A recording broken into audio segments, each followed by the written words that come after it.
Hello students, I hope you are doing well. Students, last video में हमने acids bases and salts जो chapter हम पढ़ रहे हैं इसके कुछ केमिकल रिएक्शंस के बारे में डिस्कस किया था कि एसिड्स कैसे रिएक्ट करते हैं और बेसिस कैसे रिएक्ट करते हैं डिफरेंट डिफरेंट केमिकल्स के लिए, वाटर के लिए कैसे रिएक्ट करेंगे। तो चलिए आगे बात करते हैं। स्टूडेंट्स, अगर हम सबसे पहले डिस्कस करें कि एसिड और बेस की स्ट्रेंथ को कैसे मेज़र कर सकते हैं, तो स्ट्रेंथ है जो एसिड और बेस की, उसको हम यूनिवर्सल इंडिकेटर्स की हेल्प से मेज़र कर सकते हैं। हम आइडिया लगा सकते हैं कि कोई एसिड कितना वीक है, कितना स्ट्रॉन्ग है, और कोई बेस कितना वीक है, कितना स्ट्रॉन्ग है। तो अगर हम बात करें कि यूनिवर्सल इंडिकेटर्स क्या होते हैं, कैसे हमें पता चलेगा इनके बारे में, तो जो यूनिवर्सल इंडिकेटर है स्टूडेंट्स, ये एक ऐसा मिक्सचर होता है काफ़ी सारे इंडिकेटर्स का, जो डिफरेंट डिफरेंट कलर्स को शो करता है डिफरेंट कंसेंट्रेशंस पर हाइड्रोजन आयंस की सॉल्यूशन के अंदर। यानी कि किसी सॉल्यूशन के अंदर हाइड्रोजन आयंस की कितनी कंसंट्रेशन है, उसके अकॉर्डिंग वहाँ पर डिफरेंट डिफरेंट कलर्स जो शो करेंगे, उसी के अकॉर्डिंग हम आइडिया लगा सकते हैं कि वो किस पीएच को या किस एसिड या बेस को इंडिकेट वहाँ पर कर रहे हैं। तो चलिए हम बात करते हैं सबसे पहले इसके अंदर पीएच स्केल की। पीएच स्केल क्या होता है, काफ़ी इंपॉर्टेंट टॉपिक है पीएच स्केल हमारा। पीएच स्केल स्टूडेंट्स एक ऐसा स्केल है जिसमें हम हाइड्रोजन आयंस की जो कंसंट्रेशन है सॉल्यूशन के अंदर उसको मेज़र करते हैं। यानी कि हाइड्रोजन आयंस के बेसिस पर हम आइडिया लगा सकते हैं कि यहाँ पर एसिड या बेस की जो कंसंट्रेशन है वो कितनी रहेगी। और यहाँ पर पीएच में स्टूडेंट्स जो पी है पीएच के अंदर, वो पोटेंश के लिए स्टैंड करता है, जो एक जर्मन वर्ड है जिसका मतलब होता है पावर। यानी कि इसके अंदर हाइड्रोजन आयंस की कितनी अमाउंट है, कितनी कंसंट्रेशन है, तो उसके अकॉर्डिंग हम उसकी पावर का पता लगा सकते हैं, एसिड और बेस की स्ट्रेंथ का पता लगा सकते हैं। तो अगर हम बात करें पीएच है जो, वो 1 to 14 तक हमारा एक स्केल है जो रिप्रेजेंट करता है। अगर वहाँ पर जो पीएच है 7 रहेगा तो वो न्यूट्रल सॉल्यूशन होगा। अगर अगर हम ऐसे समझ सकते हैं कि यहाँ पर 0 हमने मान लिया, यहाँ 14 है और यहाँ है 7। अगर ये 7 रहेगा तो वो न्यूट्रल सॉल्यूशन को डिनोट करेगा। अगर वो लेस देन 7 है तो इधर वो एसिडिक सॉल्यूशन को, अगर वो मोर देन 7 है तो वो बेसिक सॉल्यूशन को। आप यहाँ भी देख सकते हैं इसके अंदर सेम यही चीज़ यहाँ पर रिप्रेजेंट की गई है कि अगर बीच में यानी कि 7 पर वैल्यू आती है पीएच की तो वो न्यूट्रल है, यानी कि एसिड और बेस दोनों इक्वल अमाउंट में है। अगर वो 7 to 14 या मोर देन 7 हो जाएगी तो वहाँ हम कहेंगे कि जो बेसिक नेचर है वो बढ़ रहा है 7 to 14। और अगर वो लेस देन 7 है तो नेचर एसिडिक है, और जितना वो कम होता जाएगा उतना उसका एसिडिक नेचर इंक्रीज हो जाएगा। तो यहाँ हमारे कुछ एग्जांपल्स भी दिए हुए हैं वीक एसिड और स्ट्रॉन्ग बेस के। यहाँ आप देख सकते हैं हमारा इथेनॉइक एसिड और कार्बोनिक एसिड है जो काफ़ी वीक एसिड्स में हम इनको काउंट करते हैं। और आगे है हमारा हाइड्रोजन क्लोराइड है, या हाइड्रोक्लोरिक एसिड भी हम जिसको बोलते हैं। सल्फ्यूरिक एसिड है जिसको हम इनफैक्ट सल्फ्यूरिक एसिड को हम किंग ऑफ एसिड्स भी बोलते हैं, सबसे स्ट्रॉन्ग एसिड हम इसको मानते हैं। और नाइट्रिक एसिड भी हमारा स्ट्रॉन्ग एसिड्स की कैटेगरी में ही आता है। तो इस तरीके से इस तरफ हमारी हाइड्रोजन आयन कंसनट्रेशन इंक्रीज हो रही है, और जो ये केमिकल्स यहाँ गिवन है इनकी जो एसिडिक प्रॉपर्टीज़ हैं वो भी बढ़ रही हैं। सेम एज इट इज़ कुछ वीक बेस है, अमोनियम हाइड्रोक्साइड को हम जिसमें रखते हैं इस कैटेगरी में हम इसको प्लेस करेंगे। यहाँ पर हाइड्रोजन आयंस कंसनट्रेशन जैसे जैसे बढ़ती रहेगी तो स्ट्रॉन्ग बेसिस की कैटेगरी में हमारे जो केमिकल्स हैं वो चेंज हो जाएंगे, जिनके अंदर सोडियम हाइड्रोक्साइड है, पोटेशियम हाइड्रोक्साइड है, कैल्शियम हाइड्रोक्साइड है, ये सारे इन्वॉल्व होते हैं। स्टूडेंट्स, अगर हम बात करें डाइल्यूशन की, जो इससे पहले वाले वीडियो में हमने डिस्कस किया था डाइल्यूशन होता क्या है, तो अगर हम एसिड को डाइल्यूट करें यानी कि वहाँ पर एसिड की कंसनट्रेशन कम होती चली जाएगी और वाटर है उसकी कंसनट्रेशन बढ़ती जाएगी, तो उससे जो पीएच है वो बढ़ जाएगा। लेकिन अगर हम बेस को डाइल्यूट करेंगे, ये नोट करना है आपने, अगर बेस को डाइल्यूट करेंगे तो पीएच डिक्रीज हो जाएगा। यानी कि एसिड की जो प्रॉपर्टीज़ हैं पीएच की वो इंक्रीज़ होती हैं डाइल्यूशन के बाद, और बेस की प्रॉपर्टीज़ पीएच के लिए डिक्रीज़ हो जाती हैं आफ्टर डाइल्यूशन। ये हमने अभी डिस्कस किया था। हम ये भी समझ सकते हैं कि ये हम यहाँ बेस की बात कर रहे हैं, तो बेस में डेफिनेटली हम यहाँ पर क्या होगा, जो OH की कंसनट्रेशन है, OH नेगेटिव आयंस की, वो इधर बढ़ जाएंगी और जो H पॉजिटिव की है वो कम होंगी। Same as it is acids में हाइड्रोजन आयंस की कंसनट्रेशन इधर बढ़ेगी तो जो OH यहाँ पर है, इधर यहाँ पर जो OH नेगेटिव आयंस होंगे उनकी कंसनट्रेशन कम हो जाएगी। तो स्टूडेंट्स, यही हमने समझना है, यहाँ एसिडिटी ये शो करेंगे और यहाँ पर ये बेसिक नेचर को रिप्रेजेंट करेंगे। काफ़ी इंपॉर्टेंट कॉन्सेप्ट है ये। अगर हम बात करें हमारी डेली लाइफ के अंदर पीएच की क्या इंपॉर्टेंस है, तो प्लांट्स और एनिमल्स हैं वो भी पीएच के लिए काफ़ी सेंसिटिव होते हैं। इनफैक्ट जो हमारी बॉडी है वो भी पीएच की 7 से 7.8 या हम कह सकते हैं 7 to 7.8 की रेंज में हमारी बॉडी काम करेगी। अगर पीएच हमारा कम ज़्यादा होता है तो बॉडी डिसबैलेंस हो जाती है, उसकी फंक्शनिंग डिसबैलेंस हो जाती है। और जो पीएच है रेन वाटर का, अगर वो 5.6 से कम होगा तो उसको हम एसिड रेन की कैटेगरी में रखेंगे। ये एसिड रेन का भी टॉपिक हम कुछ लास्ट के चैप्टर्स में प्रॉपरली डिस्कस करेंगे। बेसिकली हम कह सकते हैं एसिड रेन काफ़ी हार्मफुल होती है। इनफैक्ट मॉन्यूमेंट्स है या कुछ हमारी बिल्डिंग्स होती हैं उनके लिए तो बहुत ज़्यादा हार्मफुल होती है। अगर हम बात करें सॉइल के पीएच की, तो सॉइल को जो प्लांट के लिए, जो सॉइल हेल्दी ग्रोथ के लिए जो प्लांट्स के लिए ज़रूरी होती है सॉइल, उसका भी एक स्पेसिफिक पीएच होना चाहिए। डिफरेंट डिफरेंट प्लांट्स के लिए वो डिफरेंट डिफरेंट पीएच है जो सॉइल का, वो रिक्वायर्ड होता है। अगर डाइजेस्टिव सिस्टम में हम बात करें पीएच की, तो हमारा जो स्टमक है हमें पता है एचसीएल प्रोड्यूस करता है, और ये एचसीएल हम कह सकते हैं कि एसिड है, हाइड्रोक्लोरिक एसिड। तो यहाँ पर भी ये पीएच की वैल्यू हमारी मैटर करती है, जो हमारे डाइजेशन में हेल्पफुल है काफ़ी।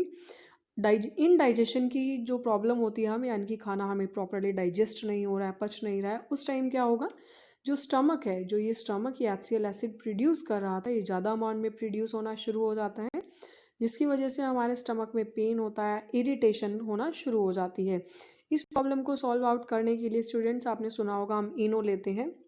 सेम इसी तरह हम कह सकते हैं कि जो पीपल हैं, यानी कि जो हम लोग हैं, वो एंटासिड या माइल्ड बेस को हम यूज़ करते हैं, जिसमें हम एग्जांपल ले सकते हैं मिल्क ऑफ मैग्नीशिया का।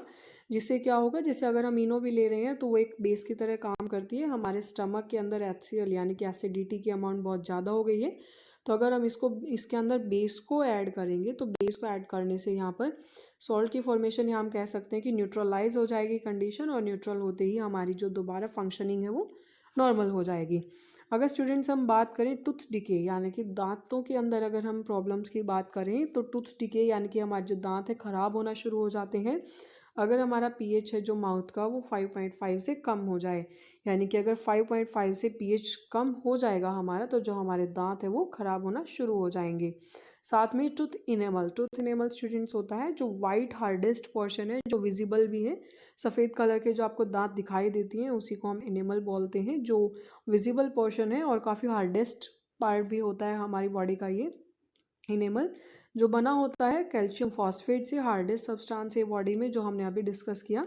ये वाटर के अंदर डिजोल्व नहीं होता, लेकिन धीरे धीरे कॉरोड होना शुरू हो जाता है, ख़राब होने शुरू हो जाते हैं हमारे दांत, अगर उनका पीएच कितना हो, 5.5 से कम हो।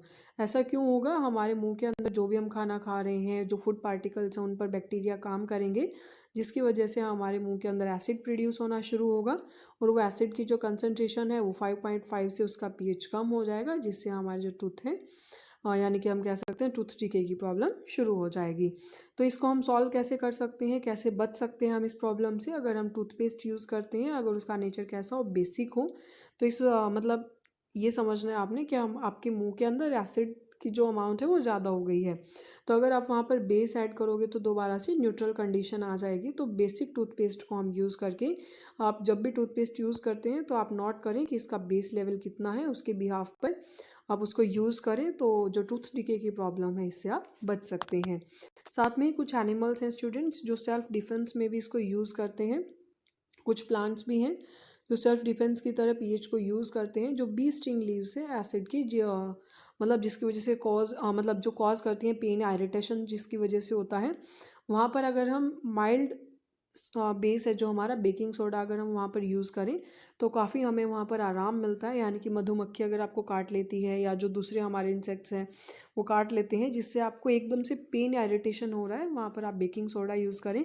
साथ में ही हमारे नेटल लीव्स होते हैं, stinging hair of nettle leaves, एक तरह का ये प्लांट होता है जो मिथेनोइक एसिड इंजेक्ट करता है अगर आप उसको टच करते हैं, जिससे आपकी बॉडी में आपको बर्निंग सेंसेशन सी थोड़ा फील होगी, पेन वहाँ पर फील होगा। तो एक डॉग प्लांट है हमारा जिसके अंदर बेस की कुछ प्रॉपर्टीज़ प्रेजेंट होती हैं, अगर वहाँ पर आप उसे रब करना शुरू करेंगे तो काफ़ी रिलीफ आपको वहाँ पर मिलेगा।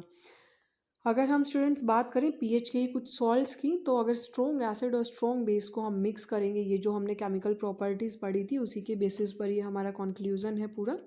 स्ट्रॉन्ग एसिड और स्ट्रॉन्ग बेस हमारे न्यूट्रल सॉल्ट बनाते हैं हमेशा, जिनका पीएच 7 रहेगा। और सॉल्ट है अगर हमारा स्ट्रॉन्ग एसिड और वीक बेस, मतलब अगर हमारा एसिड स्ट्रॉन्ग है और वीक बेस है, तो वहाँ पर जो हमारा सॉल्ट है वो एसिडिक सॉल्ट बनेगा, जो जिसका पीएच है वो लेस देन 7 रहेगा। और अगर हमारा स्ट्रॉन्ग बेस और वीक एसिड है तो वो जो सॉल्ट है वो बेसिक सॉल्ट रहेगा जिसका पीएच ग्रेटर देन 7 रहेगा। तो स्टूडेंट्स इसके अकॉर्डिंग आपने पीएच का पूरा कंसेप्ट पढ़ लेना है। आई होप आपको समझ भी आ गया होगा अच्छे से। तो आगे हम बात करते हैं इस चैप्टर का काफ़ी एक और इम्पॉर्टेंट पार्ट है हमारा केमिकल्स। जो केमिकल्स हमारे कॉमन सॉल्ट से बनते हैं और कॉमन सॉल्ट हम बोलते हैं NaCl, जिसको हम सोडियम क्लोराइड भी कह सकते हैं। तो स्टूडेंट्स इसमें हमारे कुछ कॉमन सॉल्ट्स हैं लाइक सोडियम हाइड्रोक्साइड जिसको हम NaOH भी कहते हैं, ब्लीचिंग पाउडर है, baking soda, washing soda and plaster of Paris जिसको हम POP भी बोलते हैं। वन बाय वन हम इसको प्रॉपरली डिस्कस करेंगे अभी अच्छे से, किस तरह से प्रिपरेशन है, क्या इनके यूजेस हैं। तो चलिए शुरू करते हैं हम सबसे पहले सोडियम हाइड्रोक्साइड जिसको हम NaOH भी बोलते हैं। सोडियम हाइड्रोक्साइड स्टूडेंट्स इसका केमिकल नेम है।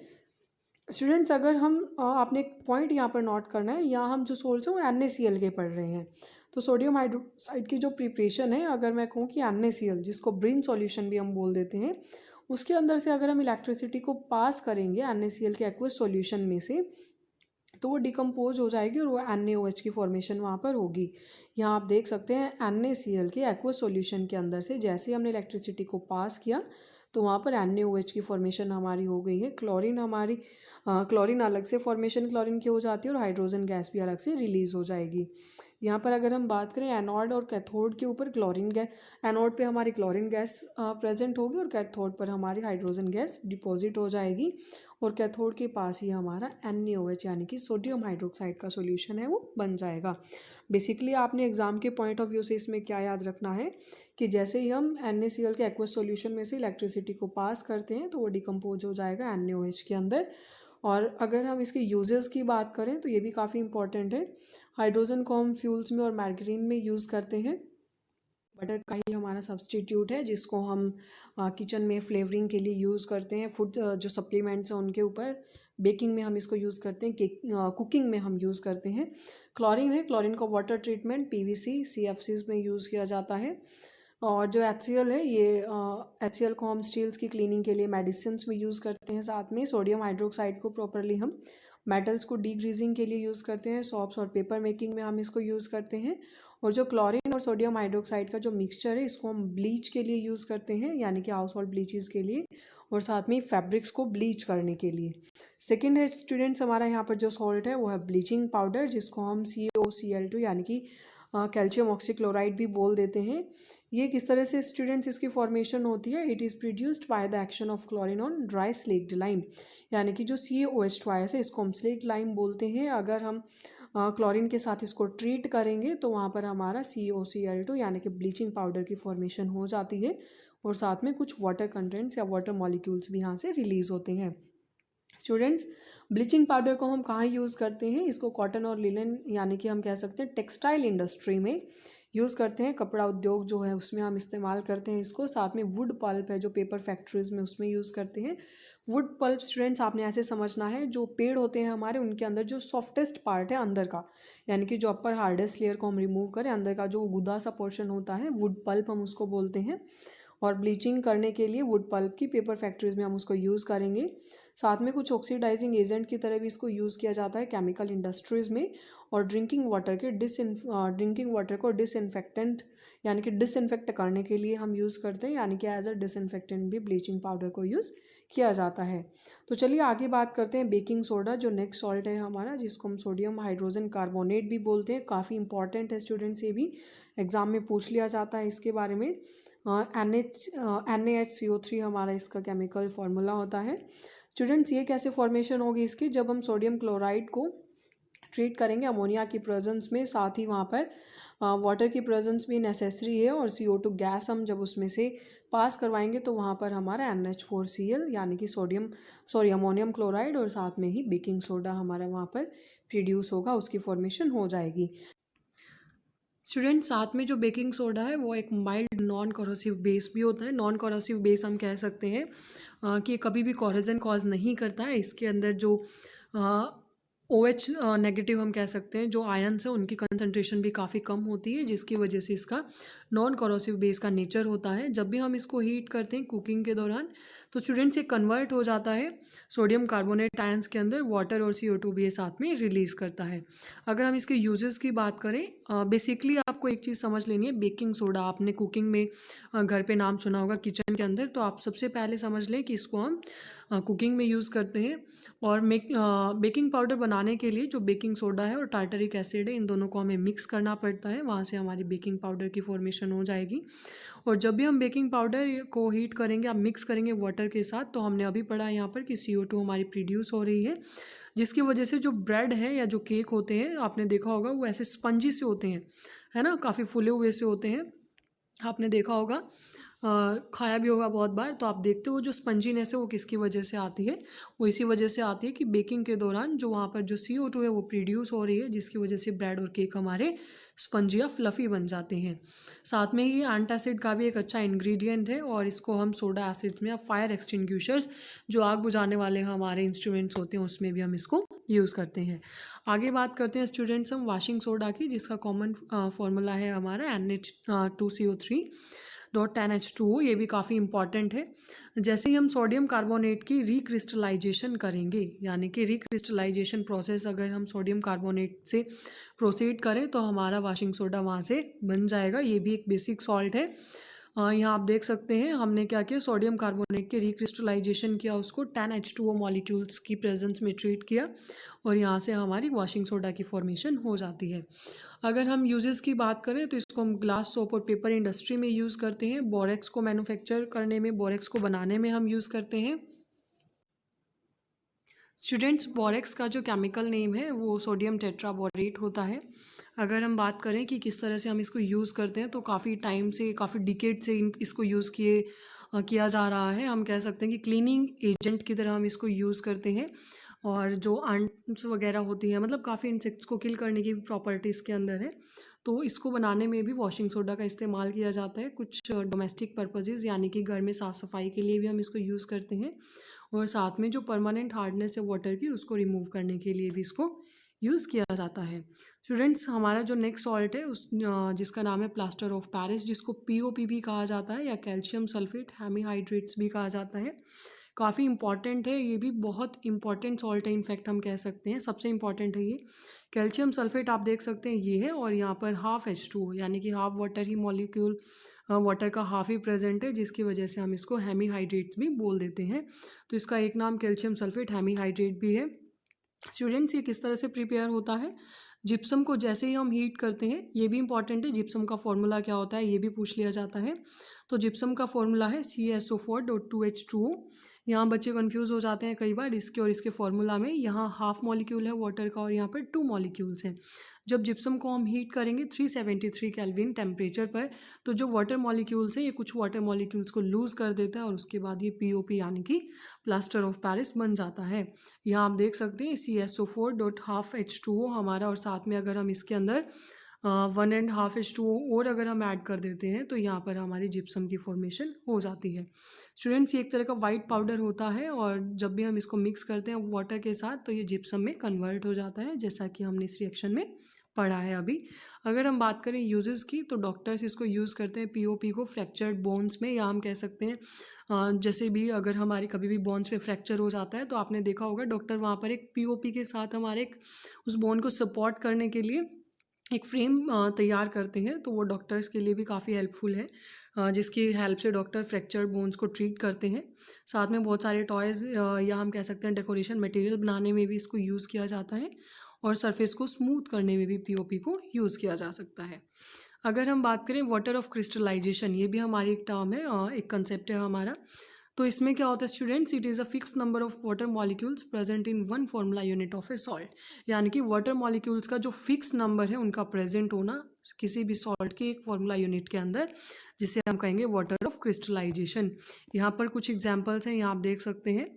जैसे CuSO4.5H2O है, इसके अंदर आप यहाँ नोट कर सकते हैं 5 वाटर मॉलिक्यूल्स हैं। यहाँ पर Na2CO3.10H2O, यहाँ 10 वाटर मॉलिक्यूल्स हैं।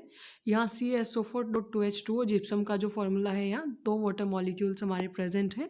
तो इनको हम बोल देते हैं वाटर ऑफ क्रिस्टलाइजेशन। इन क्वांटिटी के अकॉर्डिंग भी वैरी करते हैं हमारे केमिकल नेम्स, केमिकल प्रॉपर्टीज़ उनकी वैरी करती हैं। तो स्टूडेंट्स, ये चैप्टर हमारा कंप्लीट हो जाता है। आई होप आपको अच्छे से समझ आ गया होगा। अगर इस चैप्टर में कोई भी डाउट है आपको, तो आप कमेंट करें, उसको हम नेक्स्ट वीडियो में या क्वारी वीडियो में सेपरेटली डिस्कस कर लेंगे। आप इसको अच्छे से पढ़ लें।